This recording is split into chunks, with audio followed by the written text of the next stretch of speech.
अच्छा जी, तो हमने अभी जो पढ़ा प्रीवियस वीडियो में, that was type of health care organisation. ठीक है, हमने अभी अभी ये टॉपिक पढ़ा है। इसमें हमने क्या पढ़ा है कि कुछ हॉस्पिटल होते हैं टर्शरी केयर, बहुत बड़े बड़े अस्पताल होते हैं, जैसे HMC है, KTH है, ठीक है, LRH है, बड़े बड़े अस्पताल हैं।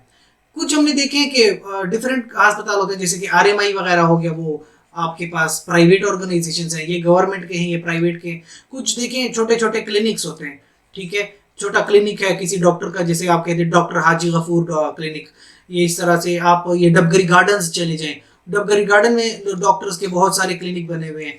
तो मेन पॉइंट ये है कि आपने मुख्तलिफ एज अ नर्स आपने इसमें भी काम करना होगा, इसमें भी काम करना है, इसमें भी काम करना है और इसमें भी काम करना है। तो यहाँ पे आपकी रिस्पॉन्सिबिलिटी डिफरेंट है, इधर डिफरेंट है, इधर डिफरेंट, इधर डिफरेंट। तो इसलिए इनकी टाइप्स को समझना जरूरी होता है कि आपको पता हो कि आपकी रिस्पॉन्सिबिलिटी आती कैसे है। नेक्स्ट जो आपको चीज पढ़नी है that is organisational structure. Structure पढ़ना है। क्या मतलब स्ट्रक्चर? ये वो स्ट्रक्चर नहीं है कि आप फर्ज कीजिए बिल्डिंग को देख रहे हो कि बिल्डिंग को चेक करो कि अच्छा ये बड़ी बिल्डिंग है, ये छोटी बिल्डिंग है, ये ब्लू कलर की है, ये व्हाइट कलर की है, यहाँ ये वाला सीमेंट यूज हुआ, यहाँ वो वाला सीमेंट यूज हुआ। इन चीजों की बात नहीं हो रही। स्ट्रक्चर कुछ और है यहाँ पे।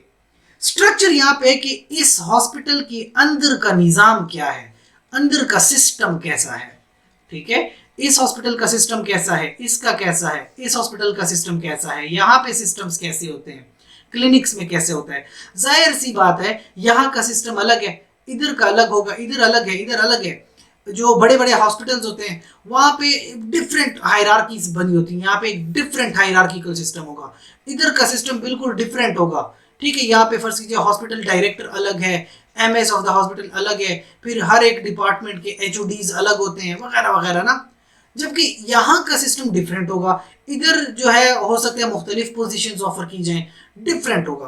क्लिनिक्स में फिर इस तरह हायरार्किकल सिस्टम नहीं मिलता आपको। जो डबगरी गार्डन है वहाँ पे इस तरह आपको मैनेजर और असिस्टेंट मैनेजर और हॉस्पिटल डायरेक्टर या क्लिनिक डायरेक्टर इस तरह की पोजीशंस नहीं मिलेंगी। तो यानी कि हेल्थ केयर ऑर्गेनाइजेशन का जो इंटरनल स्ट्रक्चर है वो डिफरेंट है। तो अगर आपने किसी हेल्थ केयर ऑर्गेनाइजेशन में एज अ नर्स काम करना है तो उसके स्ट्रक्चर को भी समझना पड़ेगा, ताकि आपको अपनी रिस्पॉन्सिबिलिटी का पता हो कि आपने काम क्या करना है। दैट्स वाई हम कुछ स्ट्रक्चर्स को डिस्कस करते हैं। ये यहाँ पे बात करते हैं ऑर्गेनाइजेशनल स्ट्रक्चर की कि आप मुख्तलिफ तरीकों से देख सकते हो।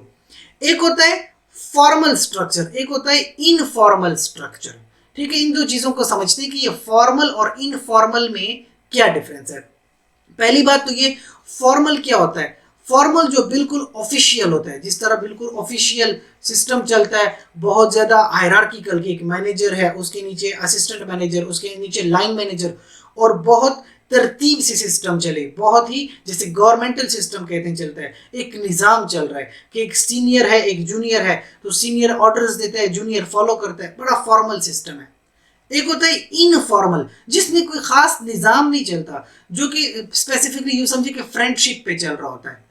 ठीक है, यानी कि बहुत ही इनफॉर्मल सिस्टम है, किसी के साथ आराम से बातचीत हो जाती है, किसी के साथ कम्युनिकेशन हो जाता है, वो बाउंड्रीज नहीं होती कि वो एक मैनेजर है, ये एक जूनियर है, तो आपस में कम्युनिकेशन है या ऑर्डर्स पे चलता है, कम्युनिकेट कर पाते हैं, फ्रेंडली सिस्टम होता है। तो इन दोनों के फर्क को हम अभी समझते हैं कि फॉर्मल और इनफॉर्मल में क्या फर्क है। एक हॉस्पिटल में फर्ज कीजिए फॉर्मल सिस्टम है, ये आपके पास हॉस्पिटल है A जिसमें फॉर्मल सिस्टम चल रहा है, और हॉस्पिटल है B जिसमें इनफॉर्मल सिस्टम है। फॉर्मल कैसा होता है? Deliberately created by management achieve organisational objectives. Formal हमेशा बात करेगा ऑब्जेक्टिव्स की, ये इसको मकसद होता है कि बस हम अपनी ऑब्जेक्टिव्स अचीव करें, एक बिजनेस की तरह चलता है। ठीक है, it is based on organisational goals and is guided by rigid rules. इसके अंदर बहुत सख्त किस्म के रूल्स फॉलो होते हैं, पॉलिसी फॉलो होती है कि जो रूल है उसके मुताबिक काम होगा। It clearly depicted on organisational charts, यहाँ पे ऑलरेडी चार्ट्स बने होंगे कि जिसके अकॉर्डिंग आपने काम करना होगा, उसके खिलाफ नहीं जाना।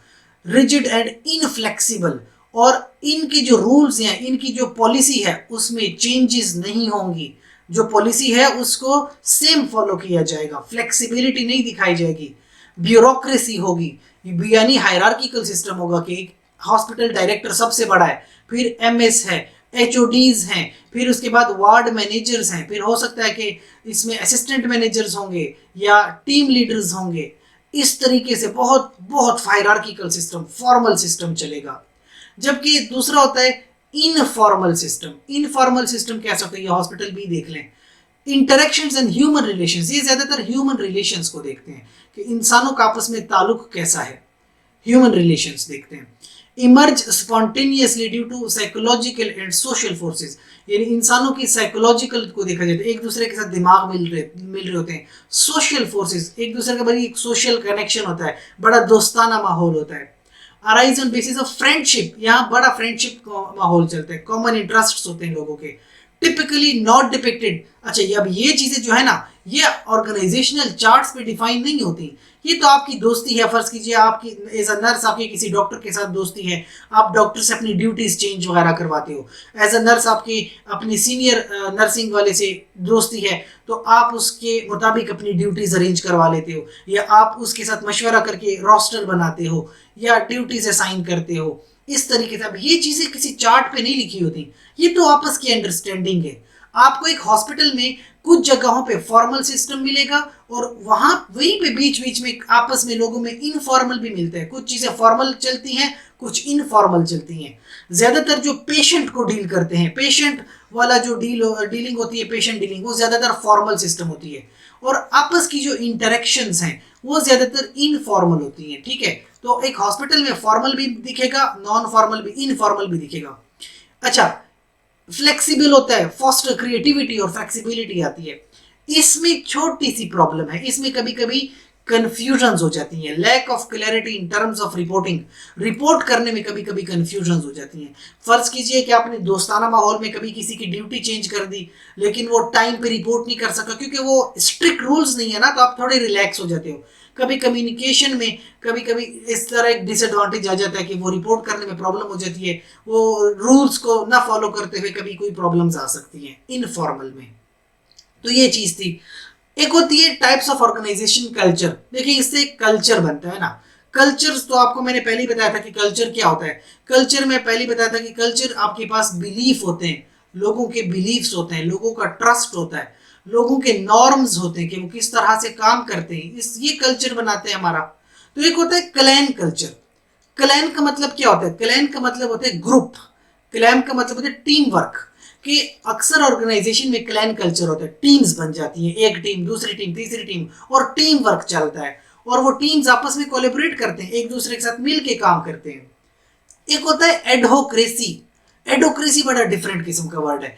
ये हमेशा कोई न्यू चीज को देखते हैं, इनोवेशन, एक नई चीज देखते हैं, क्रिएटिविटी देखते हैं, एक्सपेरिमेंटेशन करते हैं, प्रॉब्लम्स को मुख्तलिफ तरीकों से सॉल्व करते हैं, बहुत क्रिएटिव माइंडेड लोग होते हैं, रिस्क टेकिंग होते हैं कि कहीं पे भी इनको डर लग रहा है, कोई रिस्क है तो ये डरते नहीं है, रिस्क उठाते हैं और नई चीज की तरफ दौड़ते हैं, क्रिएटिविटी को एनकरेज करते हैं, आइडियाज शेयर करते हैं, हर किसी से आइडिया लेते हैं।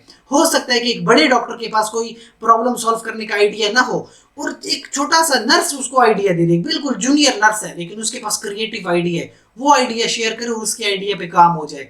इस तरह एडहोक्रेसी होती है। एक कल्चर होता है मार्केट कल्चर। मार्केट यानी कंपटीशन। हॉस्पिटल्स हैं, जैसे कि फर्ज कीजिए आप कहेंगे कि एक हॉस्पिटल है ए और दूसरा हॉस्पिटल है बी और आपस में करीब करीब है और एक दूसरे के साथ कंपटीशन कर रहे हैं, कौन सा हॉस्पिटल ज्यादा तरक्की करेगा, कौन सा हॉस्पिटल नई टेक्नोलॉजी इंट्रोड्यूस करेगा, इस तरह से कंपटीशन चलता है। और एक हायरार्किकल होता है कल्चर। हायरार्किकल यानी कि इस तरह जो हायरार्की बनी हुई है, एचडी है, एमएस है, एचओडीज है, managers, assistant, team leaders, hierarchical system है कि टॉप लेवल वाले ऑर्डर्स देंगे, बॉटम लेवल वाले फॉलो करेंगे, वो आगे वर्कर्स को ऑर्डर्स देंगे, वो आगे काम करेंगे। इस तरह हायरार्किकल कल्चर। तो आपको एज ए नर्स समझना है कि एक हॉस्पिटल में कौन सा कल्चर चल रहा है, कौन सा सिस्टम चल रहा है, तभी आपको पता चलेगा कि आपकी ड्यूटी क्या है। सही है ना। नेक्स्ट चीज है that is called as line and staff relationship. अब इसको समझते हैं। तो मैं आपको दो चीजें समझा देता हूं। एक होती है लाइन और एक होता है स्टाफ। आप यूं समझ लीजिए कि एक जो लाइन मैनेजमेंट है या लाइन पे वर्कर्स है, ठीक है, लाइन मैनेजमेंट, जैसे कि आप कहते हैं नर्सिंग सुपरवाइजर है, अब वो लाइन मैनेजमेंट का फर्ज कीजिए हिस्सा है, नर्सिंग सुपरवाइजर। जाहिर सी बात है सुपरवाइजर जो थोड़ा सीनियर होता है, उसके नीचे फिर जो जूनियर नर्सिस या जो चार्ज नर्सिस होते हैं, जो बिल्कुल न्यू हॉस्पिटल में आते हैं, चार्ज नर्सिस जिसको कहते हैं, ठीक है, उस तरह की नर्सिस काम कर रहे हैं। और नर्सिंग सुपरवाइजर उसकी लाइन मैनेजमेंट है।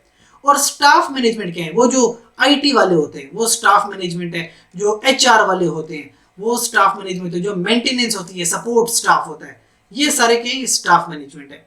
अब देखिए लाइन मैनेजमेंट और स्टाफ मैनेजमेंट, ये एक दूसरे के साथ इनका एक अच्छा रिलेशनशिप होना चाहिए, एक अच्छा रिलेशनशिप। देखें हॉस्पिटल का काम क्या है, हॉस्पिटल का मेन काम है कि पेशेंट्स आते हैं और उन पेशेंट्स की ट्रीटमेंट की जाए, पेशेंट्स की क्या की जाए, ट्रीटमेंट की जाए, कि पेशेंट्स की हेल्प की जाए।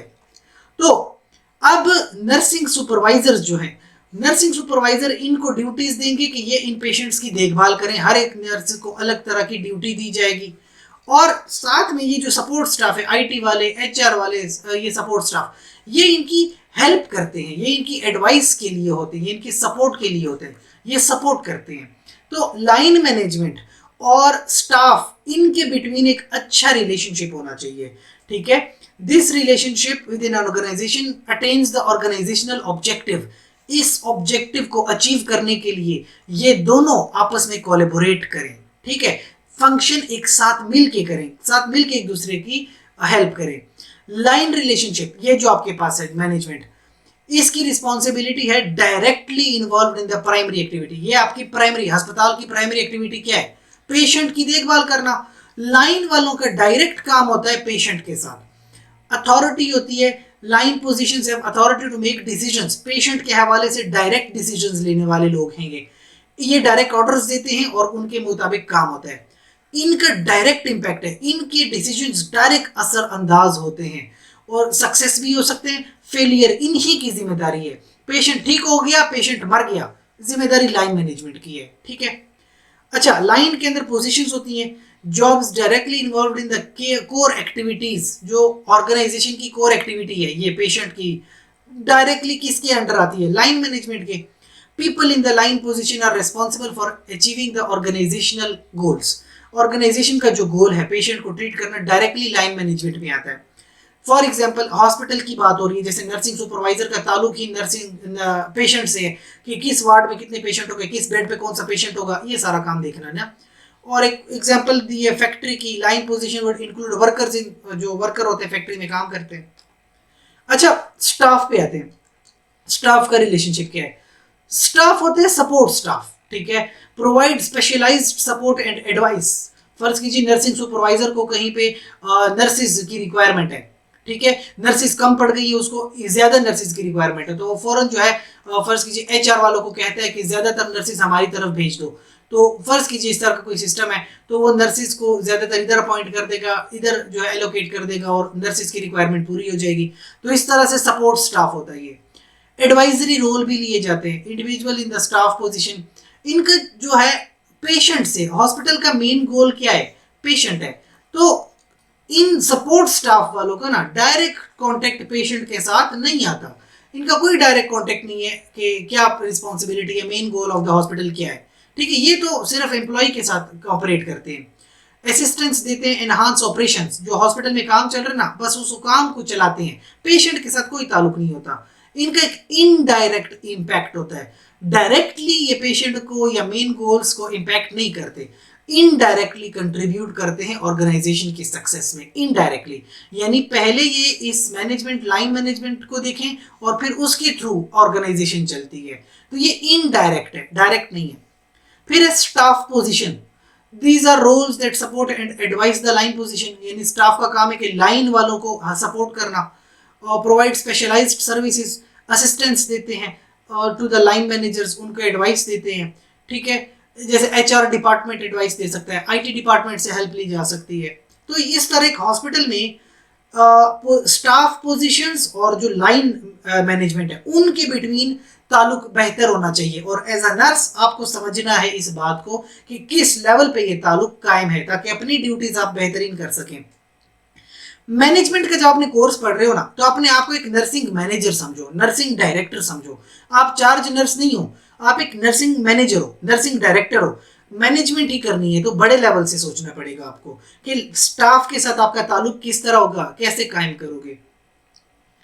अब एक और तरीके से देखते हैं, दैट इज ऑर्गेनाइजेशनल स्ट्रक्चर, जिसमें सेंट्रलाइज्ड स्ट्रक्चर और डिसेंट्रलाइज्ड स्ट्रक्चर है, उसको आप डिस्कस कर लेते हैं। अब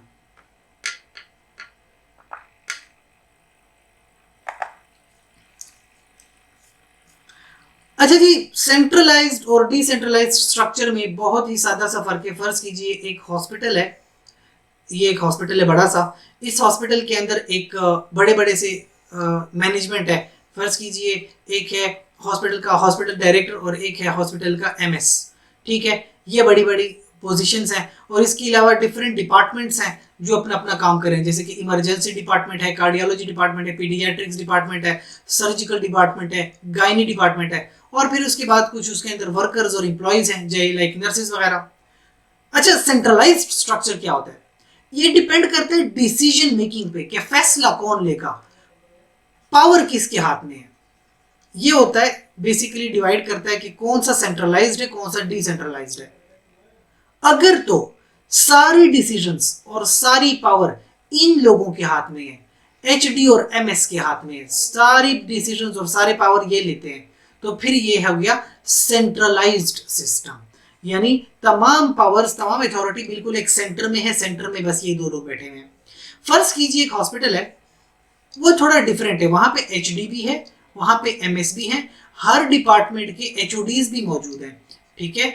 इसके अलावा मैनेजर्स भी मौजूद हैं, नर्सिंग डायरेक्टर भी मौजूद है। और जब यहाँ पे देखी जाए कि डिसीजंस हैं और पावर्स हैं, तो यहाँ पे क्या सिस्टम है, ये तमाम मिलके मीटिंग्स करते हैं और हर किसी की आइडिया को लिया जाता है। मुख्तलिफ लोगों के पास मुख्तलिफ पावर्स हैं, नर्सिंग वाले अपनी पावर्स उनके पास हैं, डिपार्टमेंटल पावर्स एचओडीज के पास हैं, एमएस के पास डिफरेंट पावर्स, हॉस्पिटल डायरेक्टर के पास डिफरेंट पावर्स हैं। तो देखिए पावर डिस्ट्रीब्यूट हुई है, डिसीजंस लोग अपने अपने डिसीजंस ले सकते हैं। तो that is a decentralised structure, बस इतना छोटा सा फर्क है। अब थोड़ा पढ़ लेते हैं। सेंट्रलाइज्ड स्ट्रक्चर में क्या है, the decision making power is concentrated in the top layer. क्या कहते हैं, टॉप लेयर की मैनेजमेंट। ये देखिए टॉप लेयर पे बस मैनेजमेंट है, टाइट कंट्रोल है, एक्सरसाइज ओवर डिपार्टमेंट बहुत टाइटली कंट्रोल्ड होता है। जितनी भी प्लानिंग है, गोल्स हैं, बजट है, टैलेंट डेवलपमेंट, ये सारा किसके हाथ में, सिंगल लीडर या लीडरशिप के हाथ में, बस इसके हाथ में है और किसी के हाथ में नहीं है। जबकि जो डिसेंट्रलाइज्ड होता है, वहां पे जो डिसीजन मेकिंग पावर है वो डिस्ट्रीब्यूट हुई है, ऑटोनॉमी है, यानी इनके पास अपने अपने इख्तियारात हैं, एटोनॉमी इख्तियारात वो कहते हैं। इसमें formal decision making power distribute हो गई है, मल्टीपल टर्म्स, नर्सिस को अपनी डिस्ट्रीब्यूशन है, आईटी वालों के पास अपनी पावर्स हैं, हेड ऑफ द डिपार्टमेंट्स के पास अपनी पावर्स हैं। तो इस तरह से ये डिवाइडेड है। सेंट्रलाइज्ड क्या होती है, एक बॉडी है मैनेजमेंट की जो डिसाइड करती है कि स्ट्रेटेजी क्या होगी, लॉन्ग टर्म डिसीजन क्या है। सेंट्रलाइज्ड में क्या होता है, इंफॉर्मेशन टॉप लेवल से आती है, बस जो एचडी या एमएस ने कह दिया। ओवरऑल रिस्पॉन्सिबिलिटी स्मॉल ग्रुप के पास है। ये छोटे छोटे अस्पतालों में जो है ना इसी तरह होता है कि जो एक छोटा अस्पताल है बस उसके एचडी या उसके मालिक के पास सारी पावर्स हैं, ठीक है। बेस्ट होते हैं स्मॉल ऑर्गेनाइजेशंस के लिए, इससे बाकी मैनेजर्स की या डॉक्टर्स की राय नहीं ली जाती। डिसेंट्रलाइज सिस्टम होते हैं बड़े बड़े हॉस्पिटल्स में, बड़े बड़े अस्पताल जैसे केटीएच है, एलआरएच है, एचएमसी वगैरह, बड़े बड़े अस्पताल हैं, आरएमआई वगैरह। मैनेजमेंट एट एवरी लेवल, यहाँ पे फिर आपके पास मैनेजमेंट होती है, HODs head of the departments होंगे, यहाँ पे मैनेजर्स होंगे, नर्सिंग डायरेक्टर्स होंगे, इसमें आपके पास एचडी भी होगा और एमएस भी होगा और मजीद वार्ड मैनेजर्स भी होंगे। इस तरह मुख्तलिफ लोग होते हैं, इनके पास अपनी अपनी, हर किसी के पास अपनी अपनी पावर्स हैं। डिपार्टमेंट कम्युनिकेट एक दूसरे के साथ बड़ी आसानी से कम्युनिकेट कर लेते हैं, मैनेजर्स एंड एम्प्लॉयज रिस्पॉन्सिबिलिटी अपने शेयर करते हैं, ठीक है, और ज्यादातर अपने ओपिनियंस शेयर करके काम करते हैं। बड़े बड़े अस्पतालों में ऐसा ही होता है। तो ये आपने देखा है difference between the centralised and decentralised. कुछ हॉस्पिटल्स में आपको सेंट्रलाइज्ड मिल जाएगा सिस्टम, छोटे छोटे हॉस्पिटल्स में सेंट्रलाइज्ड ही होते हैं, बस एक उसका मालिक होता है वही बात करता है। बड़े बड़े अस्पतालों में देखोगे कि हर जगह का अपना अपना मैनेजर है, हर डिपार्टमेंट में अपना अपना एक सिस्टम चल रहा है। अच्छा, नेक्स्ट चीज होती है ब्यूरोक्रेटिक और प्री ब्यूरोक्रेटिक स्ट्रक्चर। अब उसको डिस्कस कर लेते हैं।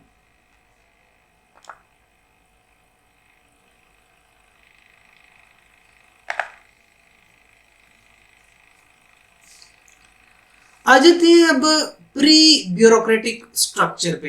देखिए ये जो लफ्ज है ना ब्यूरोक्रेटिक, ये वही समझिए ये हायरार्की की बात कर रहे हैं कि एक बड़ा अफसर है, उसके नीचे छोटा है, उसके नीचे छोटा, एक जो है फर्ज कीजिए नर्सिंग डायरेक्टर है, फिर उसके बाद नर्सिंग फर्ज कीजिए मैनेजर्स हो गए, फिर फर्ज कीजिए कहते हैं नर्सिंग सुपरवाइजर्स हो गए, फिर टीम लीडर्स हो गए, फिर चार्ज नर्सिस। इस तरह फर्ज कीजिए आपके पास बना हुआ है ना हायरार्किकल स्ट्रक्चर। एक होते प्री ब्यूरोक्रेटिक यानी जिसमें इस तरह हायरार्की फर्ज करें नहीं है। Entrepreneurial structures lack standardization of task.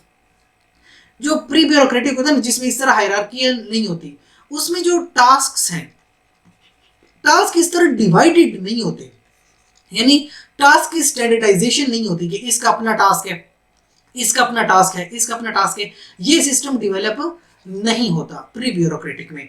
ज्यादातर स्मॉलर ऑर्गेनाइजेशन में इस तरह होता है कि बस उसमें नर्सिस काम कर रही हैं, उसमें कोई नर्सिंग हेड और नर्सिंग मैनेजर वाला सिस्टम आपको नहीं दिखने को मिलेगा। ये टोटली सेंट्रलाइज्ड स्ट्रक्चर होते हैं, बस हॉस्पिटल के अंदर जो बड़े बड़े डॉक्टर्स वगैरह हैं वही सारा फैसला लेते हैं। The strategic leader makes all the decisions and communication is done in one conversation। बस एक बार ऑर्डर दे देगा, एक ही बार कन्वर्सेशन होगी, सारे फैसले ले लिए गए। इस तरह से अलग से कोई हायरार्की नहीं है, अलग से कोई ब्यूरोक्रेटिक सिस्टम नहीं है। Particularly useful for new business, जो नए हॉस्पिटल्स बनते हैं, छोटे छोटे नए छोटे हॉस्पिटल बन गए, उसमें इसी तरह होता है कि बस नर्सिस भर्ती कर ली गई कि बस काम करो। इस तरह कोई डेवलप सिस्टम नहीं है, क्योंकि अभी वो ग्रोथ कर रहा है, अभी उसने डेवलपमेंट करनी है।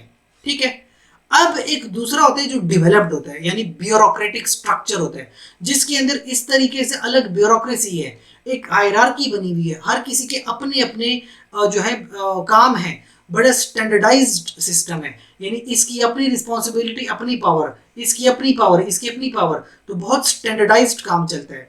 कॉम्प्लेक्स और लार्ज अस्पतालों में तो इसी तरह होता है। Then tension between bureaucratic structure and non-bureaucratic is echoed in distinction between mechanistic और organic structure। इसमें थोड़ा सा फर्क करना पड़ेगा कि इन ब्यूरोक्रेटिक में भी कुछ होते हैं मैकेनिस्टिक और कुछ होते हैं ऑर्गेनिक। अब इसको समझते हैं कि मैकेनिस्टिक में और ऑर्गेनिक में क्या फर्क है। मैकेनिस्टिक होता है हायरार्किकल, जैसे आप ये हायरार्की देख रहे हो ना, ये मैकेनिस्टिक होता है। ब्यूरोक्रेटिक होता है ऑर्गेनाइजेशनल स्ट्रक्चर होता है। सेंट्रलाइजेशन ऑफ अथॉरिटी, ये जो नर्सिंग डायरेक्टर है ना, इसके पास पूरी अथॉरिटी है, आपके डिपार्टमेंट की पूरी अथॉरिटी इस नर्सिंग डायरेक्टर के पास है। Formalisation of procedure and practice, बहुत फॉर्मल पॉलिसी, बहुत फॉर्मल रूल्स के अंदर काम होगा। ठीक है, जो स्ट्रक्चर बना है। स्पेशलाइज्ड फंक्शन, चार्ज नर्स अपने काम करेगा, टीम लीडर अपने काम करेगा, नर्सिंग सुपरवाइजर अपने काम करेगा, इस तरीके से बहुत स्पेशलाइज्ड, हर किसी का स्पेशल काम है, एक दूसरे के काम के अंदर नहीं जाएंगे। ठीक है, mechanistic organisation are comparatively simpler and easy to organise, बड़ा आसान है, हर किसी को अपना अपना काम बता दो, हर कोई अपना अपना काम करेगा, एक दूसरे को तंग नहीं करेगा। But it is find difficult to cope with change. एक चीज है कि इसमें चेंजेस को एनकरेज नहीं किया जाता, कि यहाँ पे बस जो रूल्स हैं, जो पॉलिसी है, उसी के अकॉर्डिंग काम होगा, चेंजेस नहीं आनी चाहिए, कोई खुद से चीज तब्दील नहीं कर सकते, और अगर चेंज आएगी तो बड़ी बड़ी मीटिंग्स होंगी, राउंड्स ऑफ मीटिंग्स, और मीटिंग्स पे गौर किया जाएगा, मुख्तलिफ राय ली जाएगी, क्या हमें चेंज करना चाहिए, नहीं करना चाहिए। लंबे लंबे अरसे होते हैं, महीने और सालों लग जाते हैं, छोटी छोटी चेंज लाने के लिए बहुत टाइम लग जाता है। इसके ऑपोजिट होता है ऑर्गेनिक स्ट्रक्चर। अब ऑर्गेनिक स्ट्रक्चर क्या होता है कि फर्ज कीजिए हॉस्पिटल है ना, हॉस्पिटल के अंदर जो है एक ऑर्गेनिक स्ट्रक्चर, ठीक है, उसके अंदर जो है हायरार्कीज बनी हुई है, उसके अंदर मुख्तलिफ नर्सिस काम कर रहे हैं, लेकिन वो बड़ा ऑर्गेनिक है, बहुत फॉर्मल भी है और फ्लैटनेस है, सब इक्वल है, तमाम नर्सिस आपस में इक्वल लेवल पे काम करते हैं। ठीक है, कम्युनिकेशंस और इंटरेक्शंस हॉरिजॉन्टल है, एक बंदा दूसरे से काम बात कर सकता है, दूसरा तीसरे से बात कर सकता है। फर्ज कीजिए ना, मैं आपको समझाता हूँ, जैसे कि नर्सिंग डायरेक्टर है और एक नीचे चार्ज नर्स है। अब एक चार्ज नर्स को कोई प्रॉब्लम है तो नर्सिंग सुपरवाइजर के पास जाएगा, और नर्सिंग सुपरवाइजर नर्सिंग डायरेक्टर, इस तरीके से एक हायरार्किकल सिस्टम है। जबकि ऑर्गेनिक में सब फ्लैट है, सब इक्वल है, डायरेक्टली आपस में कम्युनिकेशन हो सकती है, एक charge nurse directly nursing director से कम्युनिकेट कर पा रहा है, फ्लैट है, सब इक्वल है। लो स्पेशलाइजेशन है, यहाँ पे हर किसी का एक स्पेशल फंक्शन नहीं है, एक दूसरे की जगह भी काम कर लेते हैं। ठीक है, knowledge resides where it is most useful. Decentralisation है, हर किसी के पास अपने अपने इक्वल इख्तियारात हैं, हर कोई काम कर रहा है। ठीक है, डिसेंट्रलाइज्ड काम हो रहा है, बस एक नर्सिंग डायरेक्टर फैसला नहीं ले रहा, बल्कि मिल बैठ के मुशावरत करके बस फैसले लिए जा रहे हैं। पार्टिसिपेशन इन डिसीजन मेकिंग बड़ी इनफॉर्मल पार्टिसिपेशन होती है, कोई भी बातचीत कर लेता है, और ये मोर कम्प्लेक्स है, ये ज़रा मुश्किल होता है इस तरह का बनाना। ये हाईली अडेप्टेबल और फ्लेक्सिबल है, किसी भी अस्पताल में बस ये अडेप्ट हो गया कि सब इक्वल है, सब खुश हो जाते हैं, लेकिन इसमें कन्फ्यूजन्स आ जाती है। ठीक है, more suitable where external environment is rapidly changing and unpredictable. इसका एक फायदा ये होता है कि हर कोई आपस में इक्वल लेवल पे बात कर रहे हैं ना, तो अगर कहीं पे चेंज की रिक्वायरमेंट है, कोई चीज़ आ गई, कोई प्रॉब्लम सॉल्व करने को चेंज लाना है, तो बस आपस में मिल बैठ के मशवरा करके चेंज ले आए कि आज से ये होगा, तो चेंजेस बड़ी आसानी से आ जाती हैं। जबकि आपने देखे मैकेनिस्टिक में चेंजेस आसानी से नहीं आती। ठीक है, तो ये मैकेनिस्टिक वर्सेस ऑर्गेनिक होता है। मैकेनिस्टिक एक टॉल है, इस तरह टॉल रिलेशनशिप है, एक ऊपर लेवल पे अलग लोग, नीचे लेवल पे अलग लोग, बीच में अलग है। जबकि ऑर्गेनिक फ्लैट है, बिल्कुल इस तरह से हॉरिजॉन्टली काम चल रहा है, सारे इक्वल लाइन पे मौजूद हैं। जो मैकेनिस्टिक होता है टॉप डाउन कम्युनिकेशन है, ऊपर से ऑर्डर्स आते हैं, नीचे वाले मानते हैं।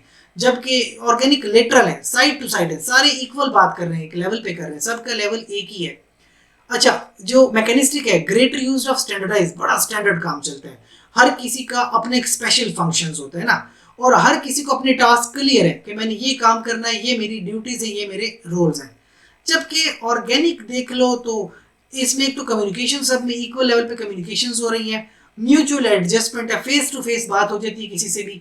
अच्छा, इसमें टास्क थोड़े इल डिफाइंड है, डिवीजन ऑफ लेबर रूल्स है, हर किसी को, क्योंकि एक दूसरे के इक्वल इक्वल काम कर रहे हैं, तो कोई स्पेशल तो कुछ नहीं कर रहा, सारे सेम काम कर रहे हैं। तो ये टास्क इसमें डिफाइंड जो होता है वो इतना खास किस्म का, हर किसी को अलग अलग टास्क नहीं दिया गया, तकरीबन सबके टास्क सेम ही होते हैं।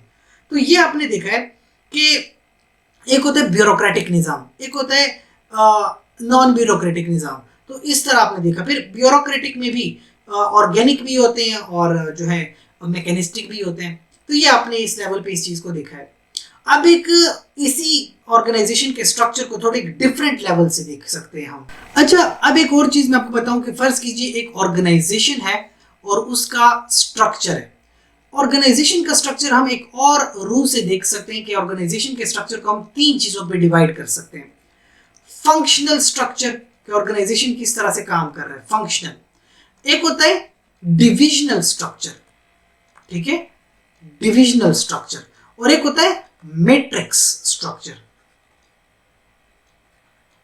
ये डिफरेंट स्ट्रक्चर्स हैं ऑर्गेनाइजेशनल के। इसको अब थोड़ा पढ़ लेते हैं कि इसमें क्या क्या आता है। ठीक है, मैट्रिक्स होता है जो फंक्शनल और डिविजनल दोनों को मिला के जो स्ट्रक्चर बनता है वो मैट्रिक्स होता है, दोनों का मिला हुआ मिक्स्ड अप्रोच है। पहली बात देखते हैं फंक्शनल स्ट्रक्चर क्या है। कहते हैं कि फंक्शनल स्ट्रक्चर में जो डिवीजन ऑफ लेबर है in organization that is grouped by main activities और functions that need to be performed in the organisation.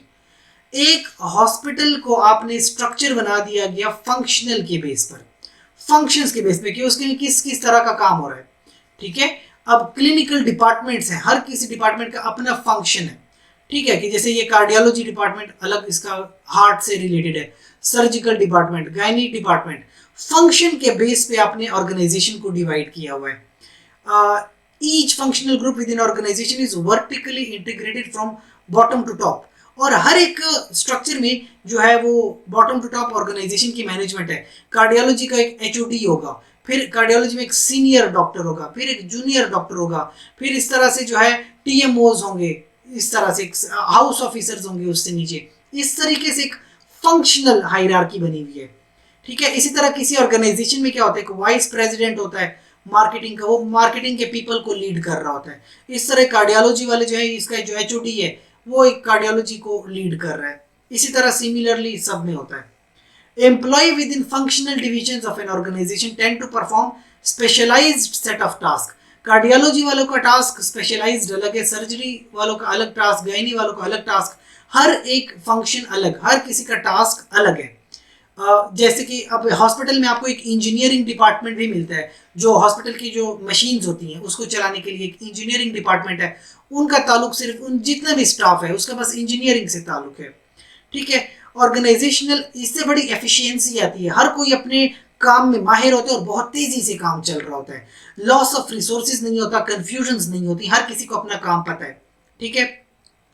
कभी कभी इसमें लैक ऑफ कम्युनिकेशन भी आता है, क्योंकि एक दूसरे से कम्युनिकेशंस थोड़ी कम भी कभी कभी देखने को मिलती हैं बिटवीन फंक्शनल ग्रुप्स ना, तो कभी कभी थोड़ी बहुत प्रॉब्लम्स आ जाती हैं, कुछ स्लो या इनफ्लेक्सिबिलिटी आ सकती है। As a whole functional organization best suited a producer of standardized goods and services। फर्ज कीजिए एट लार्ज वॉल्यूम, जो बड़े बड़े अस्पताल होते हैं ना, बड़े बड़े हॉस्पिटल्स, जो प्रोडक्ट्स और सर्विसेज, जो हेल्थ केयर सर्विसेज हैं, सर्विसेज प्रोवाइड करना, हेल्थ प्रोवाइड करना, या प्रोडक्ट्स भी होते हैं जैसे मेडिसिन प्रोवाइड करते हैं, इस तरह प्रोडक्ट्स और सर्विसेज बड़ी लेवल पे जो अस्पताल होते हैं उनमें ज़्यादातर फंक्शनल स्ट्रक्चर देखने को मिलता है। ठीक है, अब ये आपको एक एग्जांपल के तौर पे समझाया कि आप फर्ज कीजिए कोई ऑर्गेनाइजेशन है, उसकी एक टॉप मैनेजमेंट है, फिर जैसे कि हॉस्पिटल ऑर्गेनाइजेशन का जो है एक प्रेसिडेंट है, या आप कैसे ऑर्गेनाइजेशन का सीईओ है या सीएफओ है, फिर इस तरह डिपार्टमेंटल ऑपरेशंस, मार्केटिंग वाले अलग, रिसर्च वाले अलग, सेल्स वाले अलग, इस तरह से। तो ये एक फंक्शन के बेस पे डिविजन्स हैं। फिर एक दूसरा होता है डिविजनल स्ट्रक्चर, इसको हम प्रोडक्ट स्ट्रक्चर भी कहते हैं, और ज़्यादातर देखने को मिलता है कि फ़र्ज़ करें एक ऑर्गेनाइजेशन है, ऑर्गेनाइजेशन मुख्तलिफ तरह के प्रोडक्ट्स बनाती है। इसमें आपको मैं एग्जांपल दूंगा, जैसे कि कंपनीज होती हैं, लेट सपोज कंपनी की बात है कि एक ऑर्गेनाइजेशन है जो फ़ोन बनाती है या फ़ोन सेल करती है, लेट सपोज एंड्रॉयड के फ़ोन अलग सेल करती है, आईफोन अलग सेल कर रही है, और साथ में जो टैबलेट्स होते हैं उसको अलग सेल करती है, यानी जो टैबलेट वगैरह होते हैं इलेक्ट्रॉनिक। तो अब ये देखिए, एक उसका मालिक है, ओनर है, एक प्रेसिडेंट है कंपनी का, लेकिन साथ में एंड्रॉयड वालों के लिए जो है उन्होंने अलग एक मैनेजर रखा हुआ है, अलग प्रेसिडेंट है एंड्रॉयड वालों का, आईफोन वालों का अलग है, और टैबलेट्स का अलग है। फिर इसके अंदर सेल्स वाले अलग हैं, इसी के अंदर रिसर्च, मैन्युफैक्चरिंग, मार्केटिंग, फाइनेंस अलग। अच्छा, यही डिपार्टमेंट्स, फाइनेंस इधर अलग, फाइनेंस का मैनेजर, सेल्स का मैनेजर, मार्केटिंग मैनेजर अलग, और इनका फाइनेंस वाला अलग है, मार्केटिंग अलग है, सेल्स अलग है। तो ये देखिए टोटली कंपनी को डिवाइड कर दिया गया, ये डिविजनल है यहाँ पे। ठीक है, सो प्रोडक्ट की बेसिस पर डिवाइड कर दिया गया। Divisional structure groups each organization function into a division, each divisional within a divisional structure contains all the necessary resources and functions. अच्छा, for example an automobile company, जैसे mobile की company है, यानी ये mobile या automobile यानी गाड़ियों की कंपनियां अलग अलग। Each division would have its own sales, engineering and marketing. मैं आपको हेल्थ केयर से समझा देता हूँ। फर्ज कीजिए एक बड़ा सा हॉस्पिटल है, ठीक है, आप कहें कि बड़ा सा हॉस्पिटल है पाबो हॉस्पिटल या पाबो हेल्थ केयर सर्विसेज, एक बड़ा सा अस्पताल है। अब इस अस्पताल में डायग्नोस्टिक वाले अलग हैं, हमने एक बड़ी सी लैब बनाई हुई है डायग्नोस्टिक्स, तो डायग्नोस्टिक्स में फाइनेंस मैनेजर अलग है बनाया हुआ है, इसके अंदर जो डिफरेंट प्रोक्योरमेंट मैनेजर अलग है, इसके अलावा जो इसका एडमिनिस्ट्रेटिव मैनेजर है वो अलग है। फिर हमारे हॉस्पिटल में जो है क्लिनिकल सर्विसेज, क्लिनिकल सर्विसेज के लिए अलग से हमने फाइनेंस मैनेजर रखा हुआ है, अलग से प्रोक्योरमेंट मैनेजर है, एडमिनिस्ट्रेटिव मैनेजर है, वो अलग है। अच्छा, इसके अलावा हमने फर्ज करें कि कोई और डिपार्टमेंट यहाँ पे बनाया हुआ है, ठीक है, नॉन क्लिनिकल सर्विसेज है, फर्ज कीजिए नॉन क्लिनिकल, उसका अलग से फाइनेंस मैनेजर, प्रोडक्ट या प्रोक्योरमेंट मैनेजर, या इसके अलावा एडमिनिस्ट्रेटिव मैनेजर अलग। तो एक ही हॉस्पिटल में हमने मुख्तलिफ डिविजन्स बना दी, और हर एक में जो है हायरार्कीज बनाई हुई है, हर एक में अलग अलग लोग काम कर रहे हैं। तो अब इनका ताल्लुक टोटली डिफरेंट है, इनसे इनका कोई ताल्लुक नहीं है, इनका इनसे कोई ताल्लुक नहीं है, तो इस तरह से काम चल रहा है। This is divisional structure. और फिर तीसरी चीज आती है मैट्रिक्स। मैट्रिक्स में आप क्या देखते हो? मैट्रिक्स में ये है कि आपके पास यहाँ पे फंक्शनल और डिविजनल दोनों एक ही हॉस्पिटल में आप काम कर रहे हैं, एक साथ मिक्स्ड अप्रोच चल रही है, मिक्स्ड अप्रोच है। जैसे कि एक ऑर्गेनाइजेशन है, उसका एक प्रेसिडेंट है। अच्छा, प्रेसिडेंट, इसके अलावा उसके नीचे काम करते हैं R&D का मैनेजर, मैन्युफैक्चरिंग वाला, मार्केटिंग, HR और प्रोक्योरमेंट। अब देखें प्रोडक्ट का मैनेजर, प्रोडक्ट मैनेजर जो है वो यहाँ पे जो इम्प्लॉयज काम करते हैं, इम्प्लॉय, वो प्रोडक्ट मैनेजर को भी जवाब देते हैं, और वो साथ में इस बाकी मैनेजमेंट को भी जवाब देते हैं। इसी तरह ये तमाम लोग जो हैं ये दोनों को जवाब दे रहे थे, फंक्शनल लेवल पे भी आंसर करते हैं, डिविजनल लेवल को भी आंसर करते हैं। ये ज़्यादातर होता है कि किसी कंपनी में एक फर्ज कीजिए कोई प्रोजेक्ट आ गया, नए नए प्रोजेक्ट्स जो आते हैं, तो एक होती है प्रोजेक्ट की मैनेजमेंट, ठीक है, और एक होती है हॉस्पिटल की मैनेजमेंट। तो अब जो हॉस्पिटल की मैनेजमेंट है, फर्ज कीजिए वो फंक्शनल मैनेजमेंट है, कि जो हॉस्पिटल के अंदर पहले से लोग काम कर रहे हैं, और प्रोजेक्ट की मैनेजमेंट के उस प्रोजेक्ट के लिए जो मैनेजर बनाए गए, बीच में ये जो सर्विस प्रोवाइडर्स हैं, यानी जो नर्सिस हैं, जो डॉक्टर्स हैं, जो फार्मासिस्ट वगैरह हैं, ये मैट्रिक्स में हॉस्पिटल वालों को भी आंसर करेंगे और इस मैनेजमेंट को भी आंसर करेंगे। तो ये एक मिक्स्ड अप्रोच है। Matrix structure employ the both function product, functional भी और प्रोडक्ट भी। This structure can combine the best of separate structures. ये बेस्ट होता है जहाँ पे डिफरेंट काम चल रहे होते हैं, मुख्तलिफ प्रोजेक्ट्स चल रहे हैं। A matrix organization uses teams of employees to accomplish work. इसमें टीम्स बन जाती हैं। देखो प्रोजेक्ट, ये अलग प्रोजेक्ट, इसकी अलग टीम, कोई दूसरा प्रोजेक्ट, उसकी अलग टीम होगी। और ये आप इसमें स्ट्रेंथ्स भी देखी जाती हैं, और कहीं पे वीकनेस है तो उसको भी कवर कर लिया जाता है, ठीक है, क्योंकि टीम बनी हुई है। फॉर एग्जांपल कोई भी एक कंपनी है, उसमें प्रोडक्ट ए है, तो उसके लिए जो आपके पास सर्विस, प्रोडक्ट ए में कस्टमर सर्विस डिपार्टमेंट अलग है, अकाउंटेंट डिपार्टमेंट उसका अलग है। प्रोडक्ट बी है तो उसके जो सर्विस डिपार्टमेंट है अलग है, उसकी अकाउंटिंग डिपार्टमेंट अलग है, यानी ए के लिए अलग, बी के लिए अलग। ऐसा नहीं है कि एक ही अकाउंटिंग है और वो तमाम डिपार्टमेंट एक मुख्तलिफ प्रोडक्ट्स को देख रहे हैं, ऐसा नहीं है।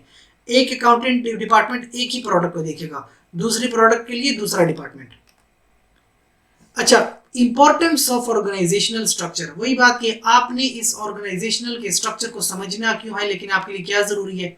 सबसे पहले आप इस स्ट्रक्चर को समझ जाओगे तो अपने रोल्स, अपनी रिस्पॉन्सिबिलिटी आपको क्लियर होगी, एफिशिएंसी बढ़ती है, यानी रिसोर्सेज उनका वेस्ट नहीं होता, लॉस ऑफ रिसोर्सेज जो है वो खत्म हो जाता है, एफिशिएंसी इंक्रीज होती है, डिसीजन मेकिंग होती है, पता होता है कि डिसीजन मेकर कौन है, तो आपको भी पता होगा। एडेप्टेबिलिटी, आपको पता है कि कौन सी काम किस तरह से होने, बड़ी जल्दी आप उसके साथ एडजस्ट हो जाते हो। अकाउंटेबिलिटी, पता होता है कि मेरी क्या रिस्पॉन्सिबिलिटीज हैं और कौन किन सी चीज़ों के मैं जवाबदेह हूँ। ग्रोथ बड़ी आसानी से होती है, सबको क्लियर होता है कि किस तरह करना है। कल्चर, पता होता है कि ये कल्चर चलेगा। रिसोर्सेज एलोकेशन, कहाँ पे ज़्यादा रिसोर्सेज चाहिए, कहाँ पे कम रिसोर्सेज चाहिए, कहाँ पे ज़्यादा नर्सिस रिक्वायरमेंट है, कहाँ पे कम नर्सिस की रिक्वायरमेंट है। एम्प्लॉय का मोराल और सेटिस्फेक्शन बढ़ती है, एम्प्लॉय कॉन्फिडेंट होता है, सेटिस्फाइड होता है, तो वो बहुत बेहतरीन इन्वायरमेंट में काम कर सकता है। तो ये मकसद था ऑर्गेनाइजेशनल स्ट्रक्चर को समझने का। नेक्स्ट वीडियो लेक्चर इस चैप्टर का लास्ट टॉपिक है, जिसमें बात करेंगे ऑर्गेनाइजेशनल रीडिजाइन एंड रीस्ट्रक्चरिंग।